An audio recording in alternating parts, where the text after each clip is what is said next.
सचिन, अतिशय धक्कादायक ही घटना घडली आहे। बिबट्याच्या हल्ल्यात 4 वर्षीय मुलीचा दुर्दैवी मृत्यू झालाय आणि त्यानंतर ही सगळी परिस्थिती या ठिकाणी निर्माण झाली आहे। नेमकं काय घडलेलं आहे आणि आता त्या ठिकाणी काय परिस्थिती आहे?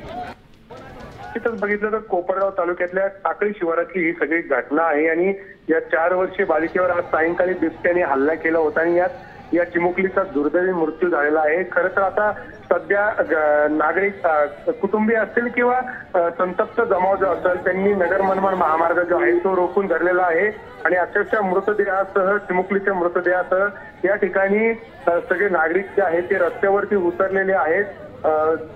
गेल्या काही दिवसांपासून आपण जर बघितलं तर अहिल्यानगर जिल्ह्यात देखील बिबट्यांनी मानवांवरती हल्ला केल्याची घटना जी आहे त्यात सातत्याने वाढ होत आहे।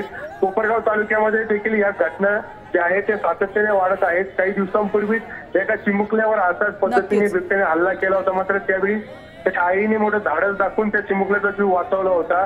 मात्र आज जी घटना घडली या 4 वर्षीय चिमुकलीला आपला जीव गमावा लागलेला आहे आणि त्यामुळे कुटुंबीय असतील किंवा नागरिक असतील। बिलकुल, धन्यवाद सचिन, तुम्ही दिलेल्या माहितीबद्दल। आपण पाहतोय महाराष्ट्रातील अनेक भागात अशा घटना घडतायत आणि त्यामुळे नागरिकांचा राग देखील अनावर होतोय, जो स्वाभाविकच आहे। आता वन विभागाचं कधी याकडे लक्ष जात आहे, कधी सरकार या गोष्टीकडे लक्ष देत आहे आणि या बिबट्यांचा बंदोबस्त करत आहे हे पाहणं महत्त्वाचं असणार आहे।